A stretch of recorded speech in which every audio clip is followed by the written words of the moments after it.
ഇപ്പോൾ വന്നൊരു വാർത്തയിലേക്കാണ്. നിയമസഭാ സമ്മേളനം വെട്ടിച്ചുരുക്കി. അടുത്ത മാസം 15-ന് സമ്മേളനം അവസാനിക്കും. ആർ ശ്രീജിത്തുണ്ട് വിവരങ്ങൾ നൽകാൻ. ശ്രീജിത്ത്, എന്തുകൊണ്ടാണ് വെട്ടിച്ചുരുക്കിയത് സമ്മേളനം?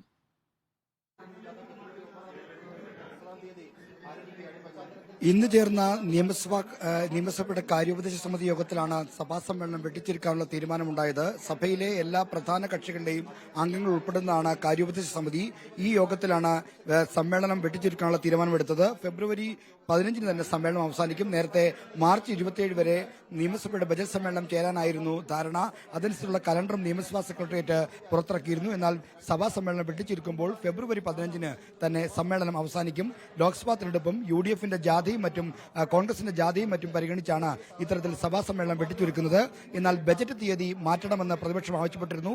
ബജറ്റ് തീയതി ഫെബ്രുവരി 2-ലേക്ക് മാറ്റണമെന്നാണ് പ്രതിപക്ഷം ആവശ്യപ്പെട്ടത്. സർക്കാർ അത് തള്ളിക്കളഞ്ഞു. ഫെബ്രുവരി 5-ന് തന്നെ ബജറ്റ് അവതരിപ്പിക്കണം എന്ന നിലപാട് സർക്കാർ എടുത്തു. അങ്ങനെ ബജറ്റ് തീയതിയിൽ മാറ്റമില്ല. എന്നാൽ ഈ കാര്യങ്ങളെല്ലാം ചർച്ച ചെയ്ത കാര്യോപദേശ സമിതി യോഗത്തിൽ മുഖ്യമന്ത്രിയും പ്രതിപക്ഷ നേതാവും തമ്മിൽ രൂക്ഷമായ വാക്കുതർക്കമാണ് നടന്നത്. ഒരു തരത്തിൽ നേർക്കുനേരുള്ള ഏറ്റുമുട്ടൽ എന്ന് പറയാവുന്ന തരത്തിലുള്ള വാക്പോരാണ് നടന്നത്. സർക്കാർ ഒട്ടും സഹകരിക്കുന്നില്ല എന്ന് ഈ ബജറ്റ് തീയതി മാറ്റുന്ന കാര്യത്തിലുള്ള നിലപാടിന് എതിരെ ഉള്ള പ്രതികരണമായി പ്രതിപക്ഷ നേതാവ് VD സതീശൻ പറഞ്ഞു. അപ്പോൾ മുഖ്യമന്ത്രി നിങ്ങളും നല്ല സഹകരണത്തിലാണല്ലോ എന്ന് മറുപടി കൊടുത്തു. ഇതോടുകൂടിയാണ് രൂക്ഷമായ വാക്പോരിന് കാര്യോപദേശ സമിതി യോഗം വഴിമാറിയത്. അമ്മാതിരി വർത്താനം പറയരുത്, അത് കേട്ടോണ്ടിരിക്കാനാവില്ല എന്നായിരുന്നു പ്രതിപക്ഷ നേതാവിന്റെ തിരിച്ചടി. അങ്ങനെയാണ് യോഗത്തിൽ രൂക്ഷമായ വാക്പോര് അരങ്ങേറിയത്. എന്തായാലും ഇത്തരം വാക്പോര് തുടരുന്നതിനിടെ പ്രതിപക്ഷം നിയമസഭയുടെ കാര്യോപദേശ സമിതി യോഗത്തിൽ നിന്ന് ഇറങ്ങിപ്പോരുകയാണ് ഉണ്ടായത്. സഭാ സമ്മേളനത്തിലെ ഇന്നത്തെ ദിവസത്തെ നടപടികൾ ബഹിഷ്കരിച്ചതുപോലെ കാര്യോപദേശ സമിതി യോഗത്തിൽ നിന്നും പ്രതിപക്ഷം ഇറങ്ങിപ്പോരുകയാണ് ഉണ്ടായത്. അതായത് ഇന്ന് കാര്യോപദേശ സമിതിയിൽ വാക്പോരുണ്ടാകുന്നു. അതിന് പിന്നാലെയാണ് ഈ ഒരു വെട്ടിച്ചുരുക്കാനുള്ള തീരുമാനം വന്നിരിക്കുന്നതെന്നാണ് മനസ്സിലാക്കേണ്ടത്. ശ്രുതി, നിയമസഭയുടെ കാര്യോപദേശ സമിതി യോഗം ഭരണ പ്രതിപക്ഷങ്ങൾ ഉൾപ്പെട്ട സമിതിയാണ്. ഈ സമിതിയാണ് നിയമസഭ എത്ര ദിവസം സമ്മേളിക്കണം, ഏതൊക്കെ ബില്ലുകൾ സഭയിൽ അവതരിപ്പിക്കണം എന്ന കാര്യത്തിൽ ഒരു കൺസെൻസസ് ഉണ്ടാക്കുന്ന വേദി.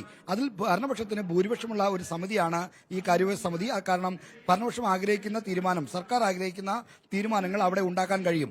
ഇത്തരത്തിൽ ഉണ്ടാകുന്ന എങ്ങനെ ഭരണപക്ഷത്തിന് ഭൂരിപക്ഷമുള്ള സമിതിയാണെങ്കിൽ കൂടി അവിടെ ഒരു സമവായത്തിന്റെ അന്തരീക്ഷത്തിലാണ് കാര്യങ്ങൾ നടക്കുന്നത്. കാരണം ഭരണ പ്രതിപക്ഷം യോജിച്ച് മാത്രമേ സർക്കാർ ബിസിനസ്സുകൾ നടത്തിയെടുക്കാൻ കഴിയൂ. സ്പീക്കറും അത്തരത്തിലൊരു നിലപാട് എടുത്താണ് മുന്നോട്ട് പോകുക. രണ്ട് പക്ഷത്തെയും യോജിപ്പിച്ചു കൊണ്ടുപോവുകയാണ്. എന്നാൽ ബജറ്റ് തീയതിയുമായി ബന്ധപ്പെട്ട് ഭരണപക്ഷം ഒരു കർശനമായ നിലപാടെടുത്തു. ബജറ്റ് തീയതി മാറ്റാനാകില്ല. പ്രതിപക്ഷത്തിന്റെ കോൺഗ്രസിന്റെ സമരാഗ്നി ജാഥയുമായി മറ്റും ബന്ധപ്പെട്ട് ഈ ബജറ്റ് തീയതി നേരത്തെയാക്കണം, ബജറ്റ് ചർച്ച നേരത്തെയാക്കണം എന്ന കാര്യം ചൂണ്ടിക്കാണിച്ചു പ്രതിപക്ഷ നേതാവ്. ബജറ്റ് ചർച്ച 5-ൽ നിന്ന് 2-ലേക്ക് മാറ്റണമെന്ന ആവശ്യം ഭരണപക്ഷം തള്ളിക്കളഞ്ഞു. ഇതാണ് ഈ വാക്പോരിലേക്ക് കലാശിച്ചത്. മാത്രമല്ല, ബജറ്റ് ചർച്ച ഇപ്പോൾ നിശ്ചയിച്ചിരിക്കുന്നത് 12 മുതൽ 15 വരെയുള്ള തീയതികളിലാണ്. ഈ തീയതികളിൽ അതായത് ഫെബ്രുവരി 9-ന് തന്നെ കോൺഗ്രസിന്റെ സമരാഗ്നി എന്ന ഈ ലോക്സഭാ തെരഞ്ഞെടുപ്പ് മുന്നോടിയായുള്ള മാർച്ച് ആരംഭിക്കും. അപ്പോൾ എല്ലാ പ്രതിപക്ഷ അംഗങ്ങൾക്കും ബജറ്റ് ചർച്ചയിൽ പങ്കെടുക്കാൻ കഴിയാത്ത സാഹചര്യം ചൂണ്ടിക്കാണിച്ചാണ് പ്രതിപക്ഷം ബജറ്റ് തീയതി മാറ്റണം, ചർച്ച മുന്നോട്ടാക്കണം എന്നാവശ്യപ്പെട്ടത്. എന്നാൽ അത് ഭരണപക്ഷം നിരാകരിച്ചു. അങ്ങനെയാണ് കാര്യോപദേശ സമിതി യോഗത്തിൽ വലിയ വാക്കുതർക്കമുണ്ടായത്, ഏറ്റുമുട്ടലുണ്ടായത്. നിയമസഭാ സമ്മേളനം വെട്ടിച്ചുരുക്കിയിരിക്കുന്നു. അടുത്ത മാസം 15-ന് സമ്മേളനം അവസാനിക്കുമെന്നാണ് ആർ ശ്രീജിത്ത് റിപ്പോർട്ട് ചെയ്യുന്നത്.